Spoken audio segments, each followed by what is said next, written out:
Bom dia. Eu acho que não fui só eu hoje que acordei assim, um pouco preguiçoso pelo jeito, né? Hoje a gente teve que tirar um braço, outro braço, outra perna e falar, vamos para a igreja, né? Mas glória a Deus que vencemos, né? Vencemos o sono, a comodidade da nossa cama, para estarmos aqui aprendendo da palavra do Senhor. Eu queria convidar você a se colocar em pé, por favor.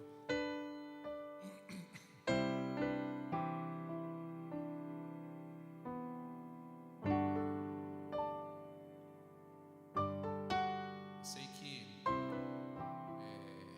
todos nós, né, temos aprendido da palavra, e eu tenho certeza que daqui a algum tempo, daqui a alguns anos, você vai poder se lembrar e ver o quanto esse tempo foi abençoado e tem sido abençoado na sua vida, essa base da palavra, do entendimento, do conhecimento.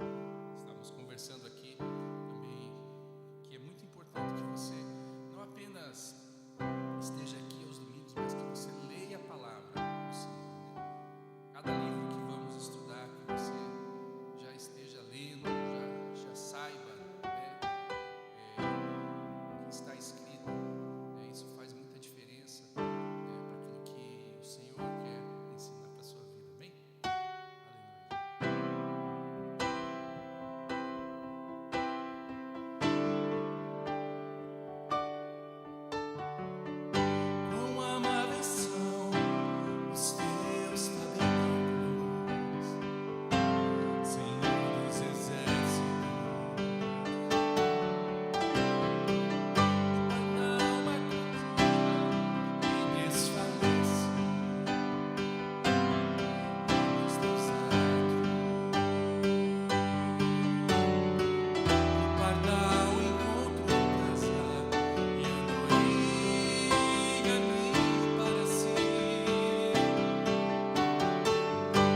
Bom dia, vamos nos alegrar nessa manhã, que esse é o dia que o Senhor fez para cada um de nós e recebemos mesmo, como o pastor orou, esse tempo mesmo com gratidão no nosso coração, recebendo toda a palavra, porque nós não estamos aqui para fazer apenas um estudo, mas que a palavra de Deus mesmo gere tudo que o Senhor tem preparado para nós nesses estudos, naquilo que nós estamos fazendo aqui. Então, nós estamos em 2 Samuel. Se vocês observarem, aqui está um rei para Deus. Vocês lembram no início de 1 Samuel que estava escrito? Um rei para Israel. Então, hoje nós vamos ver a história de Davi, esse rei para Deus. Aqui, o início, nós temos na apostila, se vocês observarem,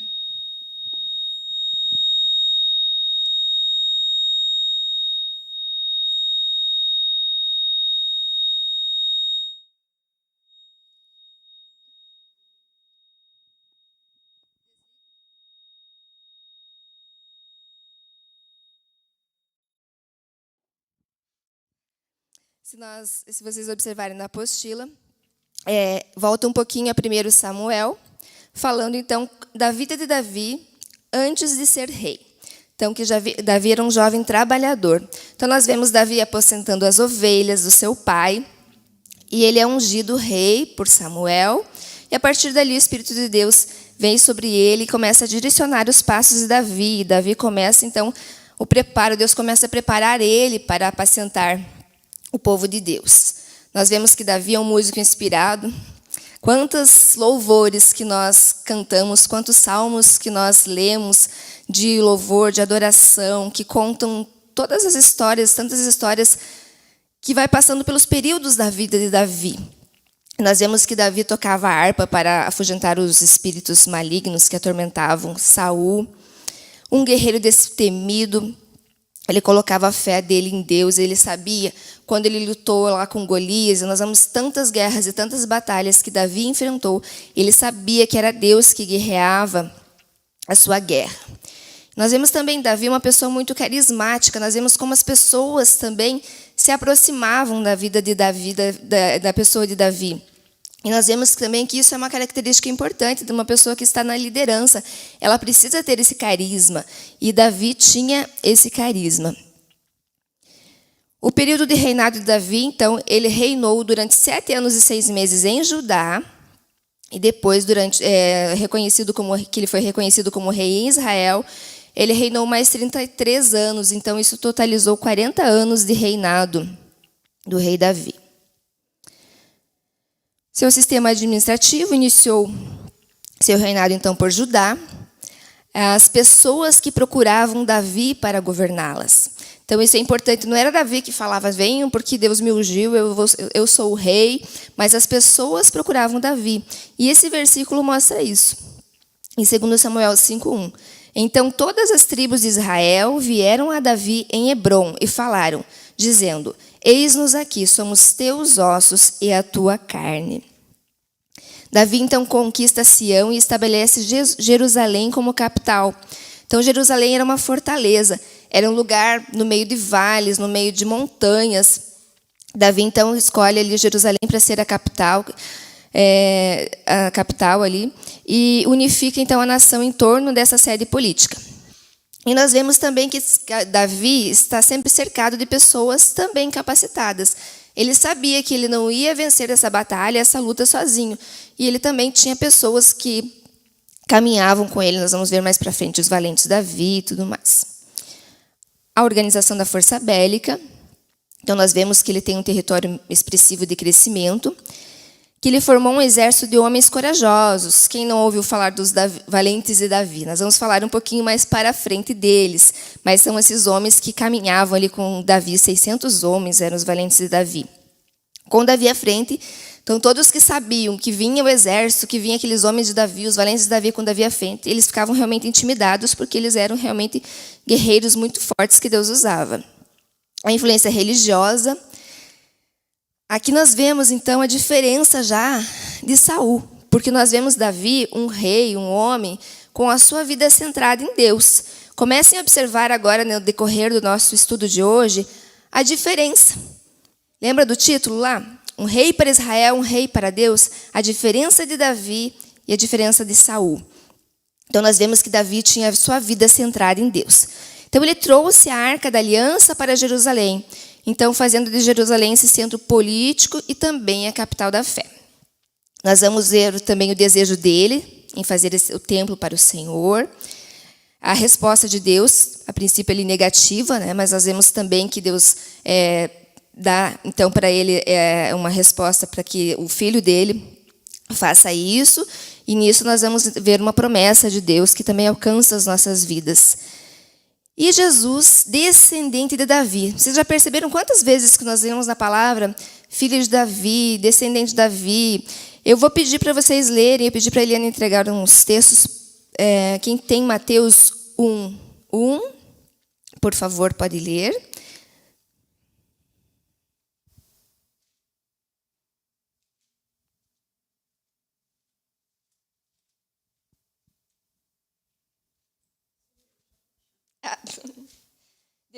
Depois próximo, já podem ler também, o Lucas 1, 32 e Marcos 10, 47. Quem tiver já pode ler também.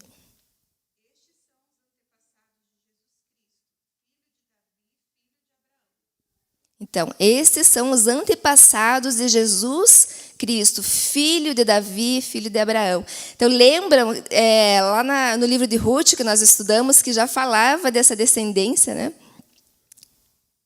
Próximo.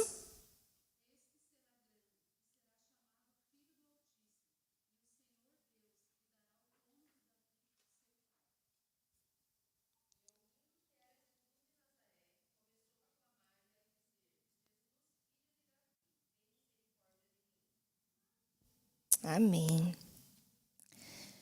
Então, como nós já fizemos nos demais livros, nós vamos agora passar aquela visão panorâmica de todo o livro de 2 Samuel, claro, destacando alguns pontos.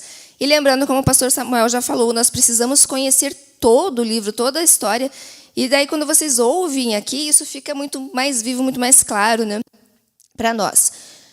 Então, nós vemos que o início do livro de 2 Samuel, Davi chora a morte de Saul e de Jonatas. E se nós pensarmos, eu imagino que talvez algumas pessoas olhavam e viam Davi ali chorando a morte de Saul. Jonatas nós podemos entender, porque a palavra diz que a alma deles se apegou um ao outro, eles eram muito amigos, eles tinham uma aliança. Mas Saul foi alguém que perseguiu durante toda a sua vida Davi, mas Davi realmente, nós vemos como que era o caráter de Davi, como que era o coração de Davi, porque ele realmente chora a morte de Saul, e ele chora e pede para que todo Israel não esqueça desses homens, desses heróis, que eles não esqueçam jamais de Saul e jamais de Jonatas. Então nós vemos também aqui o caráter moral de Davi, né, que ele não queria, na verdade a gente não vê assim ele com aquela ambição de ser rei, mas nós vemos Deus querendo colocar ele como rei. Nós vemos também aqui a Abner, que é aqui um momento que ele faz as pazes com Davi. A Abner ele era comandante do exército ali de Saul, e ele faz uma aliança. A Abner era também um herói ali de guerra, e ele faz uma aliança com Davi. E nós vamos ver também no decorrer deste livro Joabe.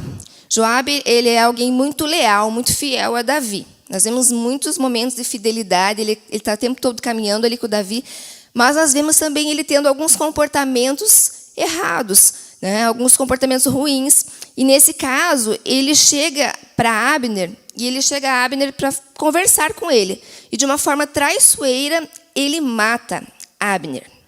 E nós vemos Davi repreendendo Joabe, falando para ele, olha, esse sangue, a culpa desse sangue vai cair sobre a tua cabeça e sobre a tua família. Não vai cair, né, porque ele mostrando que ele não estava de acordo com isso, porque uma coisa era eles lutarem numa guerra, mas não dessa forma que Joabe agiu, e Davi aqui repreende Joabe. Aí nós vemos aqui um outro episódio, e nós vemos como Davi não era como as outras pessoas, ou como as pessoas esperavam que ele fosse. O que aconteceu? O homem chegou para Davi e mentiu que ele havia matado Saul. Certamente ele pensou: eu matei Saul, o maior adversário de Davi, eu vou ser recompensado por isso. E Davi mata esse homem, e Davi fala, e esse homem, ele fala, mata esse homem porque ele havia matado o ungido do Senhor. Vocês lembram quando os companheiros de Davi, quando Davi estava fugindo de Saul, muitas vezes teve alguns momentos que os companheiros de Davi falaram: olha, Deus entregou o teu inimigo na tua mão. E Davi não fez isso. Davi não matou Saul, Davi não fez a justiça pelas suas próprias mãos, mas ele falou que Deus que ele era ungido do Senhor e que ele não tocaria. Então nós vemos que Davi ele não tem um comportamento muitas vezes como as pessoas pensavam que ele teria, que ele se alegraria, que ele fosse vingativo, que ele ia gostar, né, que tivessem matado. E na verdade nós sabemos que Saul se suicidou, não foi esse homem que matou, mas ele mentiu para Davi. E outros homens mataram também o filho de Saul, Isbosete. E eles vieram para Davi com a cabeça desse filho de Saul. E Davi também manda matá-los. Então nós vemos aqui a justiça de Davi também, a forma que ele via as coisas e como que as pessoas muitas vezes esperavam que fosse. Talvez aquilo que estava no coração delas, da maneira que elas eram, elas pensavam que Davi agiria assim.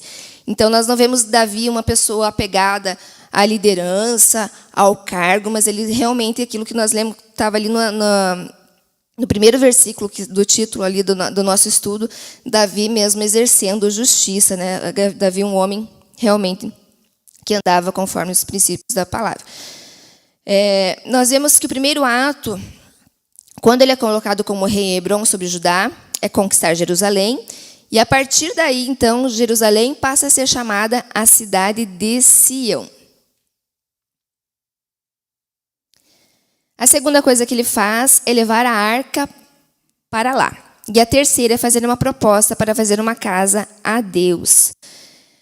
E nós vemos que Davi conseguiu ganhar muitas vitórias. Vitórias muitas vezes até inéditas em relação aos filisteus. Mas nós vemos como Davi andava com Deus. E ele sempre consultava a Deus se ele deveria ir contra os filisteus, se ele deveria ir naquela guerra, naquela batalha. E aqui eles já tinham ganhado uma grande vitória contra os filisteus e ele consulta a Deus se eles deveriam ir. Então, muitas vezes, na euforia da vitória, porque o Senhor já deu aquela vitória, nós pensamos que nós já devemos ir para outra batalha. E Davi não era assim. Então, ele consultou o Senhor, ele buscou e Deus falou para ele assim, que eles deviam ir por detrás, e quando viesse o vento, né, por detrás dos inimigos, quando ele visse o vento nas amoreiras, ele sabia que o Senhor estava indo à frente. Então, nós vemos o Senhor indo à frente das batalhas de Davi, mas ele buscava essa resposta, ele buscava a direção de Deus. Mas, muitas vezes, nós podemos errar tendo as melhores das intenções. Eu coloquei ali uma pergunta: podemos errar com boas intenções? Podemos, né? E nessa passagem, o que acontece? Davi foi levar a arca num carro novo. Nós vemos o desejo de Davi de querer a presença de Deus. Ele quer levar a arca para Jerusalém, ele quer a presença de Deus, porque a arca para eles era a presença de Deus. Ele faz isso com toda alegria. E o que acontece é que eles estão levando a arca para Jerusalém com carros de bois, os bois tropeçam e Uzá, que é o sacerdote, ele tem aquele impulso de tentar segurar a arca e ele morre. Então a arca ela é levada para a casa de Obed-edom. E aqui por isso que eu coloquei essa pergunta: por que nós podemos errar tendo muitas vezes as melhores das intenções? Davi queria fazer, a intenção dele era correta. Ele queria a presença de Deus. Vocês lembram que quando a arca ficou lá com os filisteus, como que a arca foi levada de volta para Israel? Mas ali eram os filisteus. Os filisteus eles não conheciam a palavra de Deus. Eles fizeram da maneira deles. Eles colocaram a arca lá com as vacas, que elas foram à frente, lembra, com os bezerros berrando.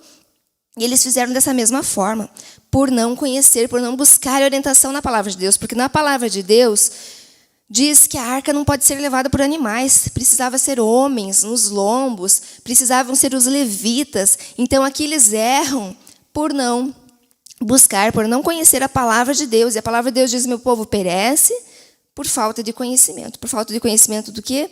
Da palavra de Deus. Aí nós entramos aqui no capítulo 7. Eu coloquei aqui, o capítulo 7 é um dos mais altos picos proféticos sobre Davi, que vai afetar todo o plano de Deus Gabi, você lê aqueles textos? Tá. Eu coloquei aqui fiéis e misericórdias de Davi. Nós vamos ver aqui que Davi ele tem uma ideia brilhante, porque é uma ideia... Ele pensou assim, eu moro num palácio, eu moro numa casa tão maravilhosa, e, meu Deus, como que eu não... Deus não precisa de um lugar para a casa de Deus, que a arca era a presença de Deus. E ele tem essa ideia que veio no coração dele. E Natã, o profeta, você vê que muitas vezes Natã era o profeta de Deus. Muitas vezes nós podemos também errar, porque aquilo era o que Natã pensava. Quando Davi chegou e falou dessa ideia, Natã falou assim, faça isso, tudo conforme está no teu coração. Natã concordou com ele.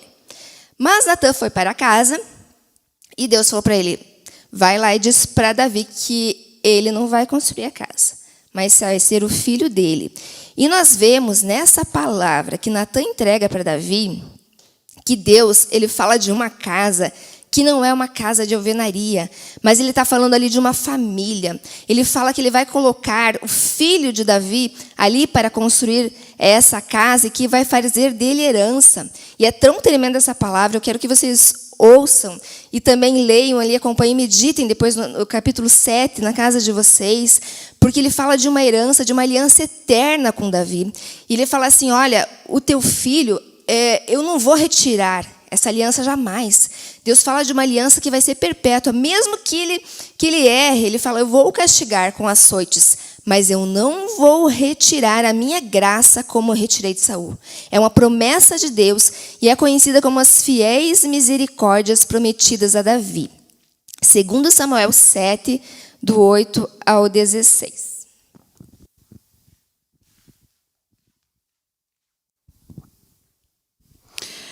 Agora, pois, assim dirás ao meu servo Davi. Assim diz o Senhor dos Exércitos, eu te tomei da malhada, de trás das ovelhas, para que fosses o soberano sobre o meu povo, sobre Israel. E fui contigo por onde quer que foste, e destruí a teus inimigos diante de ti. E fiz grande o teu nome, como o nome dos grandes que há na terra. E preparei o lugar para o meu povo, para Israel, e o plantei para que habite no seu lugar, e não mais seja removido, e nunca mais os filhos da perversidade o aflijam, como dantes. E desde o dia em que mandei que houvesse juízes sobre o meu povo Israel, a ti, porém, te dei descanso de todos os teus inimigos.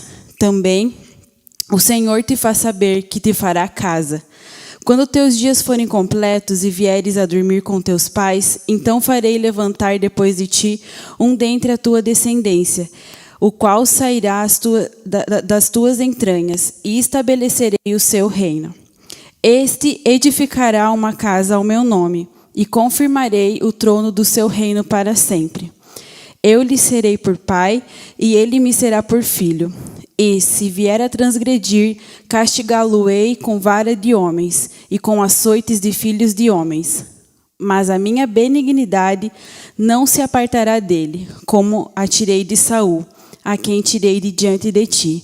Porém, a tua casa e o teu reino serão firmados para sempre diante de ti.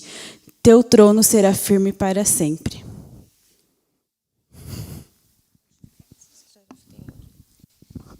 Amém. Glória a Deus. Vocês prestaram atenção nessa palavra? Essa palavra é maravilhosa, né? Que a misericórdia de Deus alcançando, porque essa palavra alcança a tua vida e a minha vida. Essa é a promessa da fidelidade de Deus. Ele fala para Davi, né? Que desde agora e para sempre está a palavra dele, vai se cumprir sobre a vida de Davi. Né? Ele fala sobre a sua casa. A minha misericórdia não se apartará de ti, como retirei de Saul. A tua casa e o teu reino serão firmados para sempre. E depois nós vamos lendo, quando vocês forem ler ali 1 Reis, 2 Reis, nós vamos ver muitos momentos, às vezes alguns reis, algumas pessoas que se afastavam de Deus, que muitas vezes Deus falava por causa da aliança, que Deus não se afastou por causa da aliança que ele fez com seu filho, com Davi.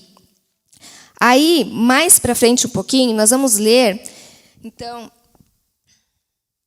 a oração de Davi. Davi aqui faz uma oração linda, maravilhosa, em relação à gratidão que ele tem a Deus por essa palavra, por essa promessa que Deus deu para ele, que está em 2 Samuel 7, 28, 29. E uma das coisas que me chama a atenção, porque quem é pai, quem é mãe, nós sabemos que a gente se alegra mais com a bênção na vida dos nossos filhos do que na nossa própria vida, quando nós temos as vitórias. E Davi aqui, ele celebra, ele realmente fica alegre, porque essa promessa é para o filho dele, para Salomão, que Salomão seria aquele que construiria o templo. Então, a Gabi vai ler para nós, então, aqui a oração que Davi fez. Preste atenção naquilo que ele falou para Deus, essa oração que expressa toda a gratidão de Davi. 2 Samuel 7, do 18 ao 29. Então o rei Davi entrou na tenda da arca, sentou-se diante do Senhor e orou assim: E como se muitas preciosas bênçãos do passado não bastassem, agora está fazendo promessas de bem-aventuranças para os descendentes dos seus servos no futuro. Este é o teu decreto para a humanidade, ó Senhor meu Deus. Que mais poderá dizer Davi? Tu conheces bem o teu servo, ó soberano Senhor. Por amor à tua palavra e mediante a tua vontade é que fizeste essa grandiosidade e a revelaste ao teu servo. Portanto, tu és maravilhoso, ó Yahvé, soberano. Não há absolutamente nada nem ninguém como tu. Somente tu és Deus, como temos aprendido e visto. E quem é como Israel, o teu povo, a única nação sobre a terra, que tu pessoalmente resgataste para dela constituíres um povo para ti mesmo, e assim tornaste o teu nome conhecido em toda a terra. Realizaste portentosas e maravilhosas obras ao expulsar nações inteiras e seus deuses diante desta tua nação, que libertastes no Egito. Tu mesmo fizeste de Israel o teu povo, particular para sempre. E tu, ó Yahvé, te tornaste o seu Deus. Agora, portanto, ó Senhor Deus, confirma para a eternidade a palavra que afirmaste sobre o teu servo e da sua família, faz tudo como tens dito, para que o teu nome seja louvado e adorado para sempre. E declare: Yahvé, o Senhor dos exércitos, é Deus sobre Israel, e a descendência do teu servo Davi será mantida firme diante da tua presença. Ó Senhor Todo-Poderoso, Deus de Israel, tu mesmo o revelaste a teu servo, quando afirmaste: estabelecerei uma série de reis a partir de ti. Por isso, o teu servo encontrou coragem para erguer essa oração a ti.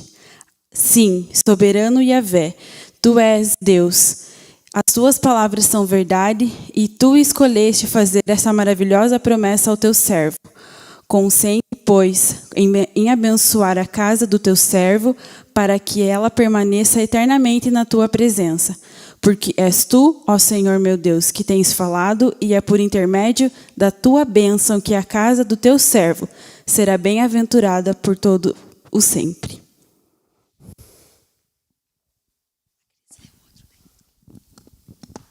Amém. Glória a Deus. Como temos que aprender com Davi a adorar. Que oração de gratidão. E ele fala: por isso teu servo se animou em fazer essa oração. Glória a Deus, né? Então nós vemos então aqui essa aliança que Deus faz com Davi. Como evitar cair em tentação e pecar? Nós aprendemos com Davi, então, como Davi passou por muitos estágios, até ele chegar a ser reconhecido ali como rei, ser ungido. Ele foi, até desde que ele foi ungido até que ele foi reconhecido como rei, como ele sofreu injustamente, como ele passou por lutas, como ele passou por dificuldade. E nós vemos então aqui nesse momento em que Davi não foi à guerra, ele já havia ganho praticamente ali os inimigos à sua volta. Eles já estavam sujeitos a Davi, pagavam impostos, prata, ouro, pedras preciosas que eram dedicadas ao Senhor. Deus havia falado, né, ali que Salomão iria construir o templo. Vamos dizer assim que Davi estava num momento de tranquilidade no seu reino, de paz, ali, ele estava numa fase, vamos dizer, boa da vida dele. Então ele decide não ir para a guerra e cai em pecado de adultério. E nós fazendo assim essa comparação muitas vezes com a nossa vida, às vezes a gente pensa: olha, mas eu já passei por tanta luta na minha vida, já passei por tanta dificuldade, tantas coisas difíceis, eu mereço um descanso, eu mereço isso. Talvez Davi pensou: eu mereço, eu posso agora não ir à guerra.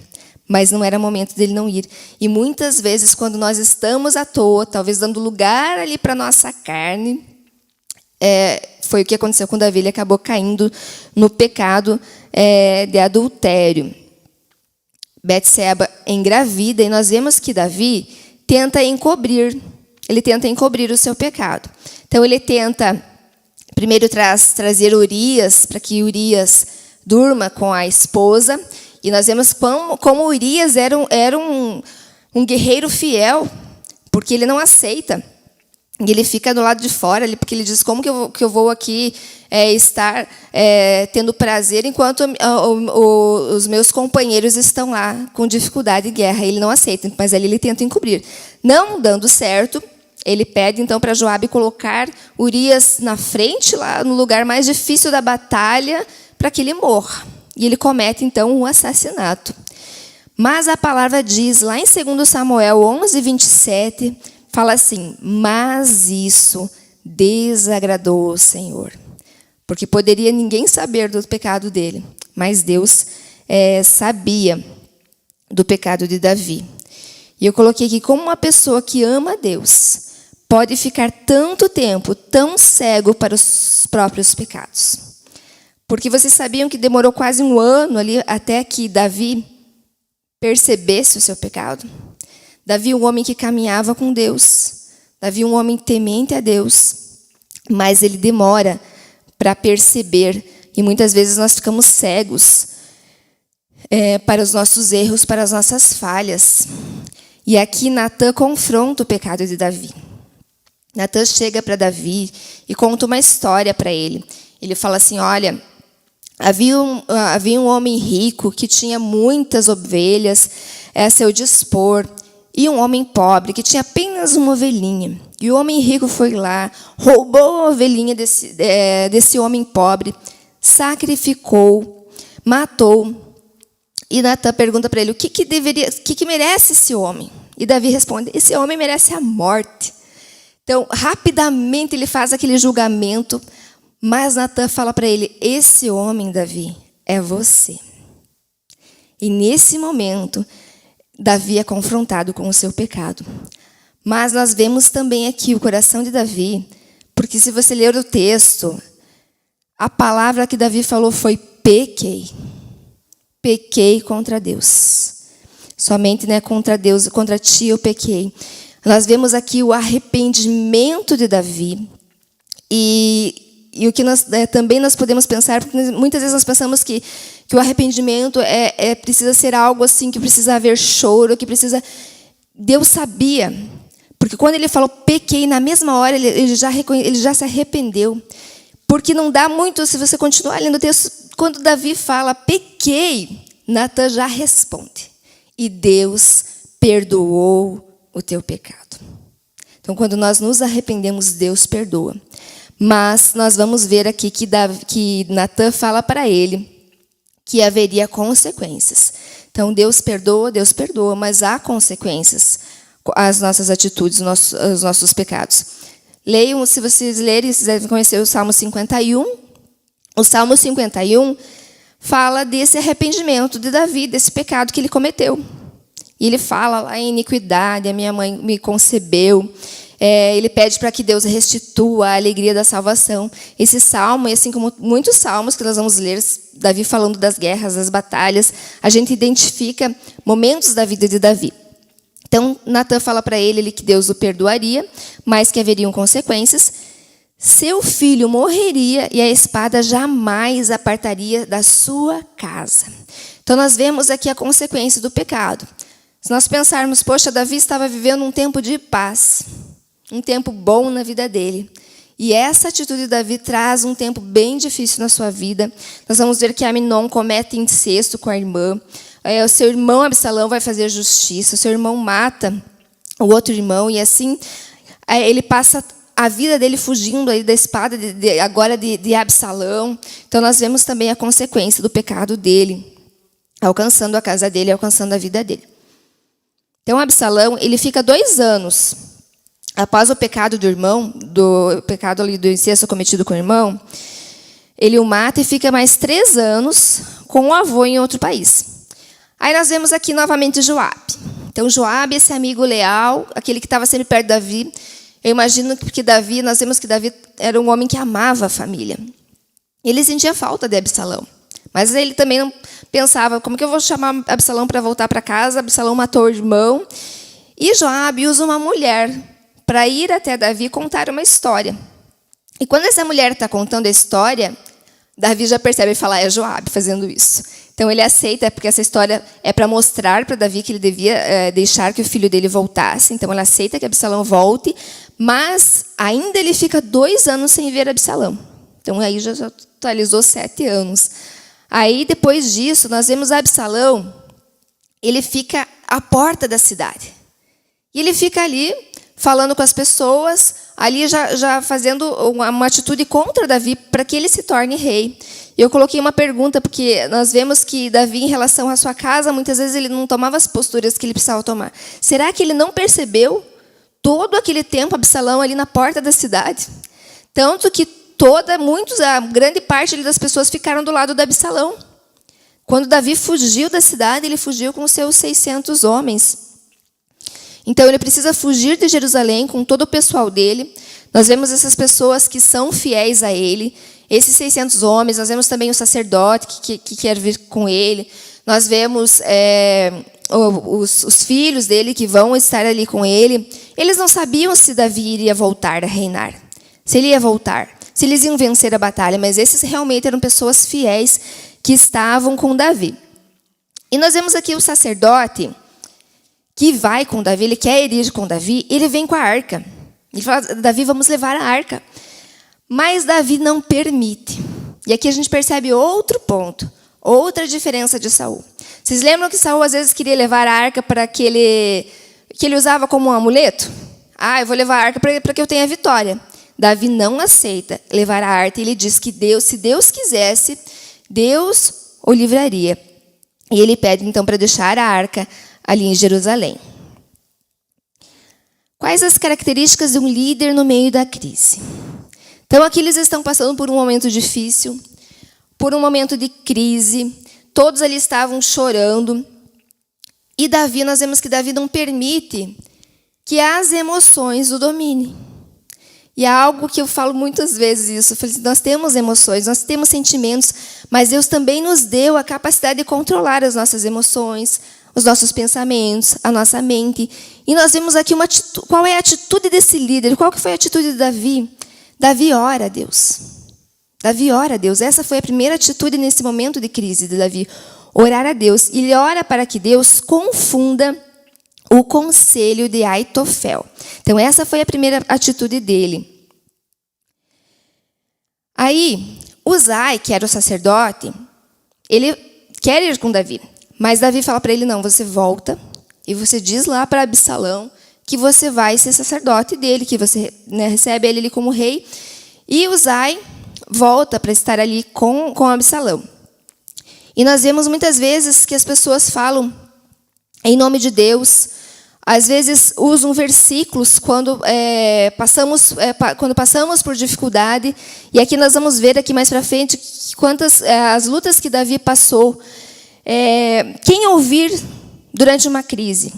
O que fazer com as pessoas que aproveitam a crise para amaldiçoar? Porque nós vamos ver que isso acontece com Davi. Vocês já viram, às vezes, as pessoas passando, ou talvez você já passou por alguma dificuldade, as pessoas começam a falar, será que você não está em pecado? Será que não tem brecha na tua vida? Será que essa enfermidade não é porque você fez alguma coisa? Pode até haver, às vezes, algumas situações na nossa vida, mas muitas vezes o inimigo levanta pessoas para no momento da crise, ao invés de te levantar, não dizer, olha, você está passando por isso é consequência daquilo que você fez, das suas escolhas, para amaldiçoar. E usam até mesmo versículos, por isso que eu coloquei ali o nome de Deus, dizendo, e nós vamos ver aqui, Simei que fez isso. Simei o benjamita. Davi estava passando ali com os seus homens, e Simei começa a amaldiçoar a Davi. E sabe o que Simei fala? Olha, isso está acontecendo com você porque você acabou com a casa de Saul. Ele amaldiçoou ali Davi. Davi havia acabado com a casa de Saul? Então nós temos que ter cuidado, porque às vezes nós acreditamos até naquilo que as pessoas estão falando para nós no momento da crise. E ali ele amaldiçoa, mas Davi, nós vemos também mais uma vez esse caráter de Davi, porque ele não permite que os homens dele vão lá e façam justiça. Ele deixa que essa justiça venha de Deus. E nós vamos ver mais para frente isso acontecer, ele não se defende. E é algo que nós precisamos aprender, que quando nós não nos defendemos, quem nos defende é o Senhor. Então nós vemos isso. Nós vemos também aqui, Davi também é enganado nesse momento de crise, porque Ziba, ele engana Davi, e ele fala lá que o Mefibosete, o filho de Jonatas, queria ser rei. Ele vai lá e mente para Davi, fala que ele queria ser rei, queria o reino de Davi, e Davi nesse momento acredita, e até ele fala para as terras ficarem com Ziba, mas depois tudo isso, essa verdade vem à tona. Aqui então, lembra que Davi, sua primeira atitude foi pedir para que Deus confundisse o conselho de Aitofel. Aitofel, ele era um conselheiro, e Aitofel ele dava conselhos muito certos, ele aconselhava o rei, ele era o conselheiro de Davi. Eu vou pedir, então, para alguém ler, quem tem 2 Samuel 16, 23, para ler para nós, por favor.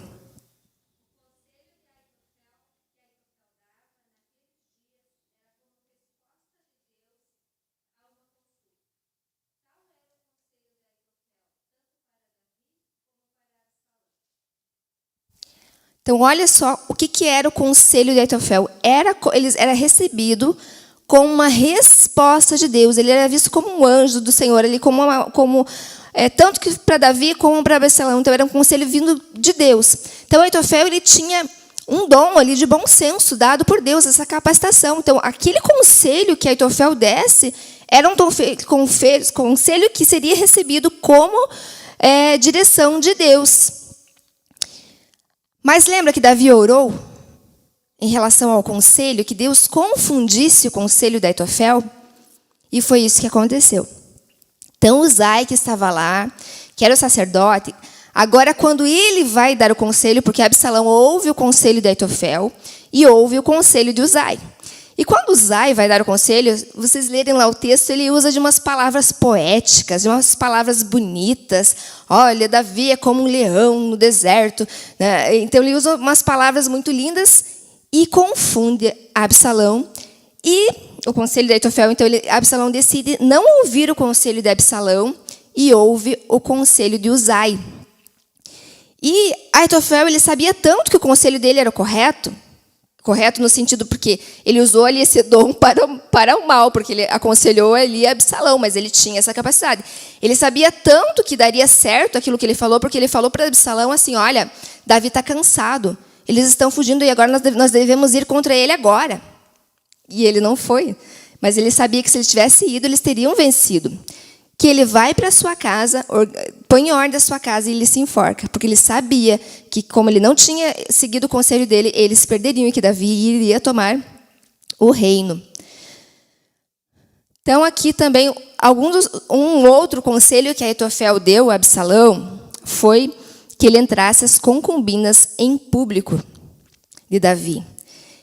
E quando Natã falou com Davi, e ele falou das consequências do pecado dele, ele falou que aquilo que Davi havia feito em segredo, o seu próximo faria com as suas mulheres à luz do sol. E foi isso realmente que se cumpriu, foi isso que aconteceu mesmo que Absalão fez. Na hora da crise, você descobre quem são seus amigos. Nós vemos então ali que muitos ajudaram Davi sem saber que se Davi iria vencer ou não. Mas nós vemos também que muitos não estiveram com Davi. Inclusive Aitofel, porque Aitofel era o conselheiro, então ele era alguém de confiança, era alguém que era amigo de Davi. E os anciãos também, ali de Israel, também traíram Davi, não ficaram com Davi. Então, acontece a batalha ali contra Absalão, né, e seus homens. Absalão segue o conselho de Uzai. E um dos soldados, Davi havia pedido que eles poupassem o filho dele, que eles poupassem Absalão. E um dos soldados encontra Absalão preso numa árvore. E Joabe vai lá e mata Absalão. E nós vamos ver aqui Davi chorando a morte do filho dele. E Joabe fala para ele que o povo todo estava envergonhado, porque Davi estava dando a entender que se todos morressem e apenas o filho dele tivesse sobrevivido, ele estaria feliz. Eles estavam ali numa guerra. E no caso ali, Joabe precisava realmente fazer isso porque Absalão precisava morrer. Mas nós vemos também aqui como Davi também é um homem mesmo, claro, com certeza com a dor ali dele de pai, ele responde à repreensão de Joabe e ele vai até o portão da cidade receber os seus homens. Aqueles que estavam ali, na verdade, dando a vida por Davi. Aqueles que estavam ali junto com ele de verdade, né? E nós vemos também que os anciãos e o povo, eles precisavam agora querer que Davi reinasse. Eles precisavam convidar Davi para que ele reinasse novamente sobre eles. Porque se nós pensarmos, todo aquele povo que estava ali com Absalão, eles tinham decidido estar com Absalão. Então, Davi não podia simplesmente voltar e não, olha, agora eu sou o rei de vocês. Então, eles precisavam, para que os monarcas eles governassem, eles precisavam também ter essa aliança, digamos, esse aval também dos anciãos e dos líderes ali de Israel. E nós vemos aqui Seba, da tribo de Benjamim, que a palavra diz assim, que ele toca a trombeta e faz Israel não seguir Davi. Então, lembra no início que nós vimos que Davi reinou ali 7 anos e 6 meses sobre Judá? Então, por enquanto, nesse início aqui, ele está reinando somente sobre Judá. Aí, Davi está com dificuldade ali com Joabe, porque Joabe foi aquele que foi lá e matou o filho dele. E Davi coloca como exército, como chefe do exército, não é Joabe, mas Amassa. E Joabe, ele pensa que Amassa, porque Amassa ele fazia parte ali do exército ali de Absalão, ele pensa que ele está sendo traiçoeiro. E ele vai lá e ele novamente ele tem a atitude que ele teve lá com o Abner. Ele vai lá para ter uma conversa e mata traiçoeiramente também Amassa. Então nós vemos aqui mais uma vez um comportamento sanguíneo, ali, um comportamento de Joabe nessa situação. Mas Joabe acaba assumindo o exército e vai atrás de Seba, porque Seba estava fazendo ali uma insurreição contra Davi, contra o reino. E nós vemos aqui uma atitude de uma mulher muito sábia. E nós vemos quantas vezes na palavra nós vemos Deus levantando mulheres para evitar muitas vezes conflitos. Eu sempre falo que as nossas mulheres precisamos ser realmente pacificadoras, como diz a palavra. E essa mulher, ela vai conversar com Joabe e ela pergunta o que é preciso fazer. Joabe fala, nós precisamos só de Seba, nós queremos só Seba, porque senão a cidade toda ia sofrer, poderia ser morta. E essa mulher, então, vai lá e conversa com os homens dessa cidade e eles entregam Seba. E Seba, então, é morto. Então, nós vemos a atitude dessa mulher que evita a morte de uma cidade. Aí vem a fome sobre Israel. Essa fome dura durante 3 anos. E Davi, ele consulta a Deus para saber por que eles estavam passando por essa fome. E Deus responde para ele que foi porque Saul matou os gibeonitas. Vocês lembram lá quando nós estudamos Josué? Que Josué fez uma aliança que não era para eles fazerem, mas eles fizeram uma aliança com os gibeonitas, aqueles que vieram com pão bolorento, com roupas velhas, e eles acabaram fazendo uma aliança com os gibeonitas, então eles não poderiam matar os gibeonitas. Mas nós vemos aqui de novo Saul, daquela forma, daquele zelo, muitas vezes errado, da forma que ele agia, ele quebra essa aliança e Saul matou os gibeonitas. Então essa seca, Essa fome veio em consequência dessa quebra de aliança que Saul cometeu. E Davi, então, vai conversar com os gibeonitas e ver o que eles poderiam fazer. E eles pedem a morte dos descendentes de Saul. Então, aqui, Davi precisa entregar os descendentes de Saul. Ele entrega, então, a morte, mas ele não entrega o filho de Jonatas, Mefibosete, porque vocês lembram que Davi havia feito uma aliança com Jonatas? Então, ele não ia quebrar uma aliança para cumprir outra. Então, ele não entrega Mefibosete, o filho de Jonatas, mas os outros, eles precisaram ser sacrificados. E o capítulo 22 de 2 Samuel, se vocês observarem lá na Bíblia, ele corresponde, ele é o mesmo texto que tem ali do Salmo 18. E nesse Salmo, eu só vou ler esse pedacinho que está aqui. Aqui Davi está falando assim, olha.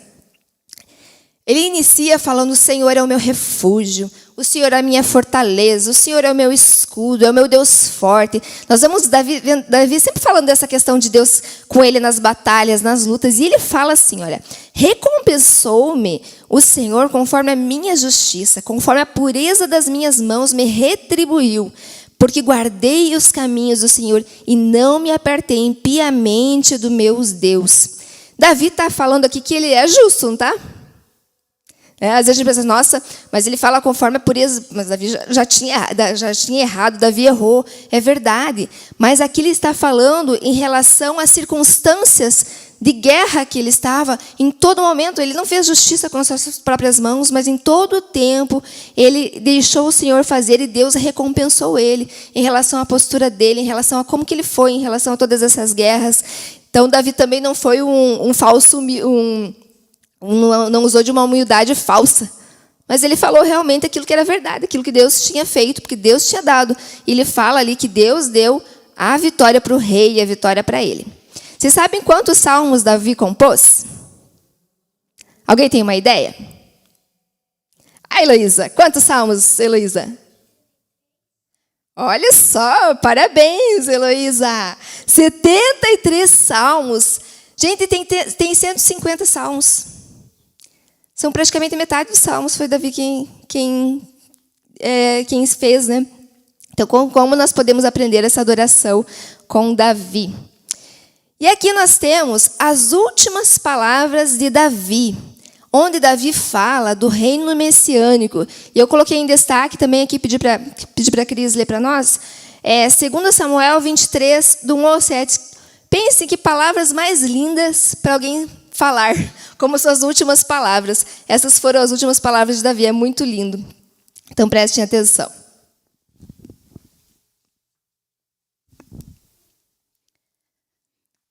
E estas são as últimas palavras de Davi. Diz Davi, filho de Jessé, e diz o homem que foi levantado em altura, o ungido de Deus de Jacó, e o suave em salmos de Israel. O Espírito do Senhor falou por mim, e a sua palavra está na minha boca. Disse o Deus de Israel, a rocha de Israel, a mim me falou. Haverá um justo que domine sobre os homens, que domine no temor de Deus. E será como a luz da manhã, quando sai o sol da manhã, sem nuvens, quando pelo seu resplendor e pela chuva e erva brota da terra. Ainda que a minha casa não seja tal para com Deus, contudo estabeleceu comigo uma aliança eterna, que em tudo será bem ordenado e guardado, pois toda a minha salvação e todo o meu prazer está nele, apesar de que ainda não o faz brotar. Porém, os filhos de Belial, todos serão como os espinhos que se lançam fora, porque não podem ser tocados com a mão, mas qualquer que os tocar se armará, de ferro e da haste de uma lança, e o fogo serão totalmente queimados no mesmo lugar.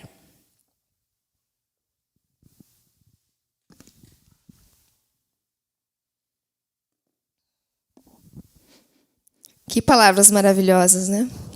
E ele sabia dessa aliança com Deus, porque ele fala, ainda que a minha casa não seja a tal para com o Senhor. Lembra que Deus falou, eu posso castigar com açoites, mas eu não vou afastar de ti a minha misericórdia. E assim é com a nossa vida. O Senhor não afasta de nós, porque essa promessa, a palavra do Senhor, ela alcança as nossas vidas, a fidelidade de Deus. E aqui nós vemos os valentes de Davi. Eu coloquei aqui 2 valentes, e o texto que fala sobre eles, Eleazar. Esse se levantou e feriu os filisteus até lhe cansar a mão e ficar a mão pegada à espada. E naquele dia o Senhor efetuou um grande livramento, e o povo voltou junto dele somente a tomar o despojo. Então aqui é a descrição de um dos valentes, no momento dele. E Samá, esse pois se pôs no meio daquele pedaço de terra e o defendeu, e feriu os filisteus, e o Senhor efetuou grande livramento. Esses valentes de Davi eram homens que não importava o tamanho do inimigo, não importava o tamanho e a força do outro exército. Eles tinham a confiança que Deus é que dava a vitória. Lembram de Jonatas, quando ele foi lá contra todos aqueles homens, ele apenas o escudeiro? Ele sabia que não precisava ser uma multidão. Se ele fosse ele e o escudeiro, Deus daria a vitória, porque ele sabia que essa vitória vinha do Senhor. Davi, quando matou Golias, eles colocavam a confiança total no Senhor. E assim eram esses valentes. E Deus usava dessa confiança deles, dessa postura deles. Realmente eles eram dispostos a dar a vida deles pelo reino, por Deus, por Davi. Então eles tinham realmente essa coragem de arriscar a própria vida contra pessoas, muitas vezes contra exércitos, pessoas muito mais fortes, humanamente falando, do que eles. Mas eles sabiam que era Deus que daria a vitória, porque eles não confiavam na força do seu braço. Deus dava força para eles. Eles eram muito mais fortes do que uma quantidade muito maiores, mas porque eles colocavam a confiança deles no Senhor. E assim tem que ser na nossa vida, porque não é na força do nosso braço, não é na nossa capacidade, mas é do Senhor nos capacitando. E dessa forma, então, eles agiam e Deus capacitava. E os valentes de Davi, nós vemos ali os feitos que Deus fazia através da vida deles, realmente é muito tremendo. E nós vemos também que Davi gerava muita lealdade com seus homens.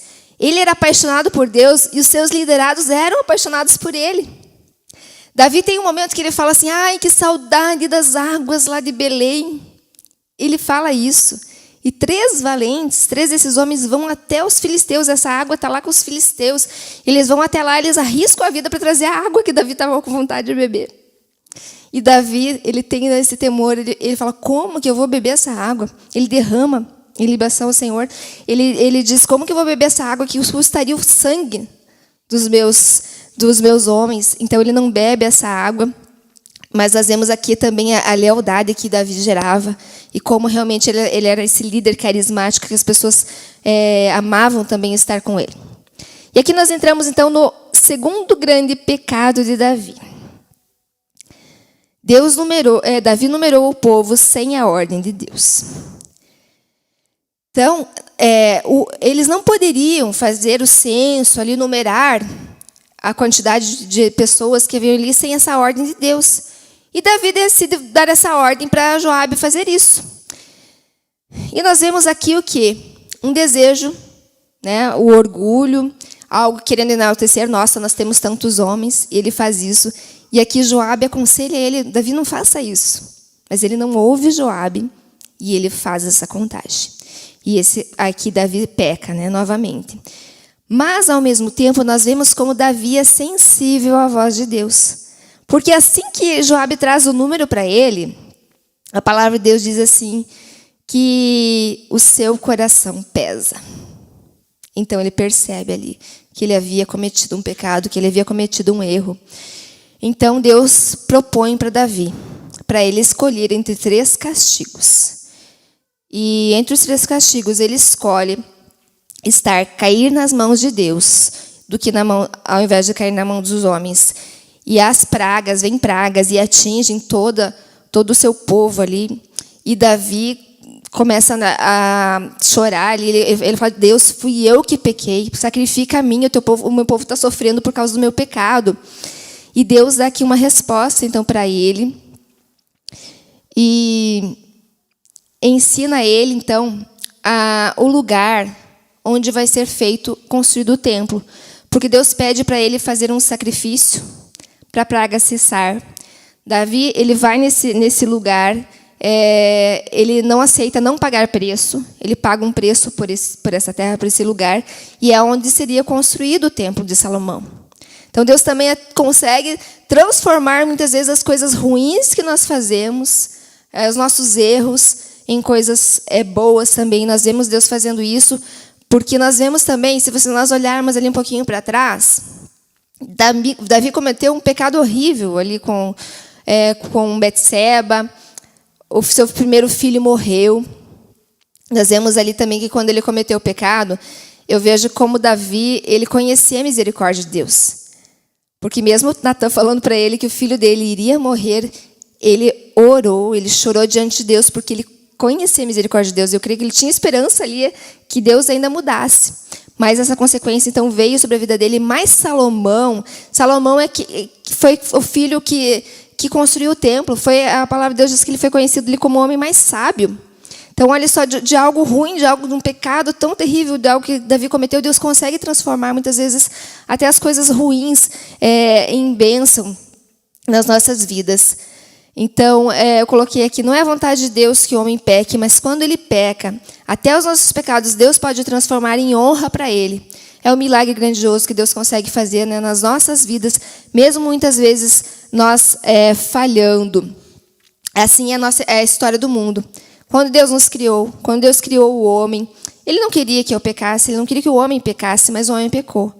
Mas a partir do pecado do homem, da humanidade, Deus cria uma história linda de amor e de redenção com a humanidade. E conclusão, então, do nosso estudo de hoje. Davi deixou um legado realmente incrível. Tornou-se um dos homens mais importantes da história da Bíblia. E nós vemos, como nós já vimos nos outros livros, independente da origem, independente das falhas, independente dos erros, se nós realmente confiarmos em Deus, entregarmos plenamente a nossa vida a Deus, trilharmos esse caminho. Nós vemos Davi muitas vezes errando, mas ele sempre trilhando esse caminho de humildade, de arrependimento. Deus certamente tem uma grande história para você e para mim.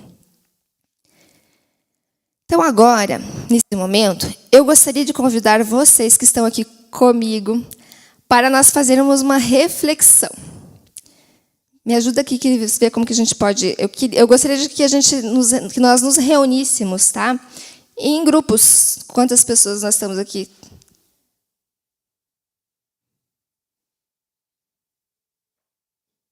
18.